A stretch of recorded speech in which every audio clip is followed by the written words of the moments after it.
Hey, everybody. Welcome back to another episode of Teaching Tips Tuesday with me, Alex Fabrega. Today I have Mary Wilson. She is a family counselor here at Foundation for Blind Children. How you doing today, Mary? Thank you. Good, thank you.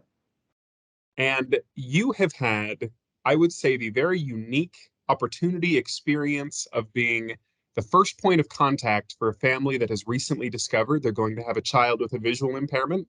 I'd say you've probably had more of those than anyone I've ever met, hundreds, I think. Yes.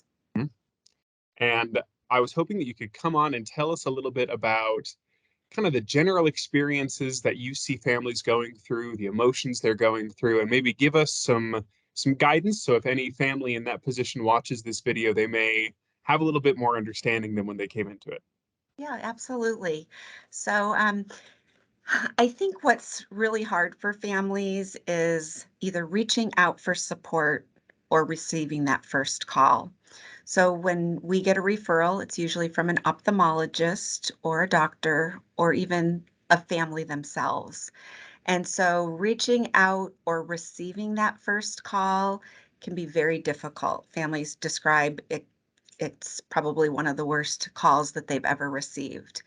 And hearing Foundation for Blind Children, specifically the blind children, they experience was probably the hardest thing they could have heard.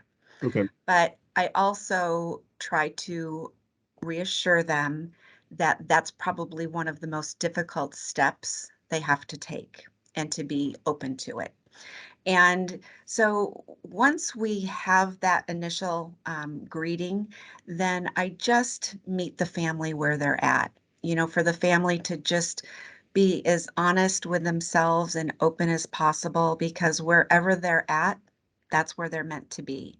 Mhm. And it really is a grief process. A lot of families don't understand that because when they think of grief, it's usually referred to when you lose someone, the death of someone. And it's not that, but what they've lost is what they thought their normal would be for their Mhm. child. So to just let them know it's okay if they feel angry, if they feel sad, they may just be in denial, and that's okay. But what we want to be able to do, what I want to be able to do, is help validate their feeling. Because no matter what feeling you have, it's not right or wrong, it's just where you are. And you will get through those steps as long as you're open to it. And really, receiving the help, the first step would be for our early intervention team to get involved. That would mean being open to connect with other families. I always say to families that you can have a great support system with doctors, with therapists, with educators, but nobody can take a place of another family that's either in those same shoes or has been through those same shoes. For So us in the really, theater world, it's almost, I don't want to say blasé because that's not fair, but I mean, I'm going to work with 30 kids with visual impairments this year. So I don't have that same experience of that emotional aspect of it. We have our practical solutions, but we can't, we certainly don't have that same direct experience to well, meet with. exactly. Exactly. And, we have a parent support group. And so when families come to that support group for the first time, there's a lot of tears. And once they're able to feel comfortable expressing themselves, they'll say, I had no idea somebody else felt this way, or I've been feeling so guilty about this diagnosis. So it just really helps connect in a way that, like you're saying, no other Mhm. professional can really do. And that guilt that you just touched on, I think, confuses a lot of people that have not been in this experience. That guilt of the guilt just for those other negative emotions that you had. Right, That right. vicious cycle can be quite hard to break out of.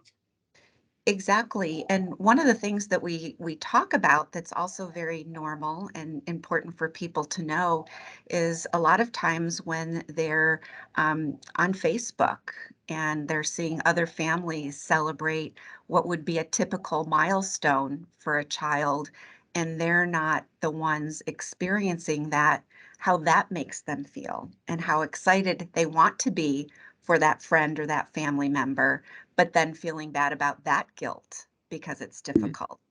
So again, that's really, I think, building the family, building their village for professionals, helping that family build those bridges, those supports is so important to be able to do to support a family.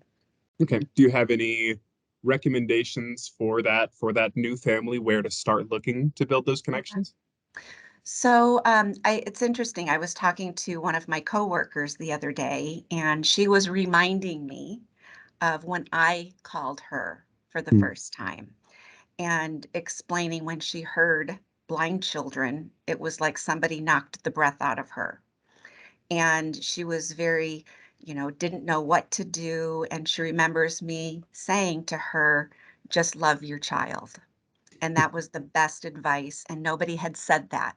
There were so many other things that she needed to do, but that's one thing that stayed with her. And I connected her to the community resource in our area, Raising Special Kids, because although there's the vision specialist, that's where they specialize. Again, a lot of times there's other services and supports that will help a family. So reaching out to local Raising Special Kids, every state has one, is so important to remember to help families do, whether it's your neighbor or one of your clients. And then, there's a lot of parent support groups. And again, encouraging them to get out of the home and attend. And it's one of the most difficult things to do. But if you can say, I'll go with you, let's go to the first meeting together, that can be very beneficial for a professional to ask if they'd like that support. Um, so as she progressed through a lot of tears, a lot of early intervention support, more tears, doctor's appointments, getting her team built, attending that parent support program, she began to build confidence and she began to become her child's expert. And she was the best advocate for her child. So, moving 5, 6 years forward, she is now going into the Teacher of the Visually Impaired program that's offered that we do with ASU. And she wants to be able to give back and help support another family that was in the shoes that she started in. That's excellent. 'Cause I imagine that when you're in those first beginning phases, the scariest thing is just you have all these ideas of how you're going to raise your kid, and then suddenly blindness, and you don't know Yeah. anything about that. What a giant gaping maw of questions that presents. And as you do that early intervention work, as you meet with those professionals, those other people, you start having answers. I imagine that it would feel very good to Mhm. help some other parents with those answers that you found. Yeah. And then the unknown piece. So many of our families know that there's something wrong with their child's vision. They talk to their doctor, they talk to their ophthalmologist, and they can't really come to a diagnosis. But if a parent is really concerned, we want to be able to be with that family and talk to them, for professionals to at least listen and help them navigate until they are able to get that information. But the unknown is probably one of the most difficult places I've learned for a family to be. Until you can start making a plan, Mhm. it's you just kind of feel like you're drowning.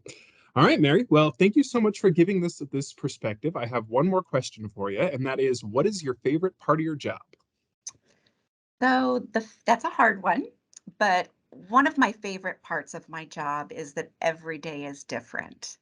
And although it can be very emotional, it can be difficult to have some of these conversations. I really like, I'll use the phrase, making lemonade out of lemons. And I know that someone needs to be with this family during this difficult time, and I have the honor to be that person. Well, we have the honor of having you as a resource on our team. I can't think of anybody else that we would want going out and making these first contacts. Well, thank you, Alex. Right, and thank you so much again for being on this episode of Teaching Tips Tuesday, Mary. I think this is a very important topic that I've wanted to address for a while. Great. Well, thank you. And thank you to everyone at home for watching this last episode of Teaching Tips Tuesday for the 2021-2022 school year. I'm going to be going on my summer break, but we will be back at the start of the next school year with more Teaching Tips Tuesday, and we hope to see you then.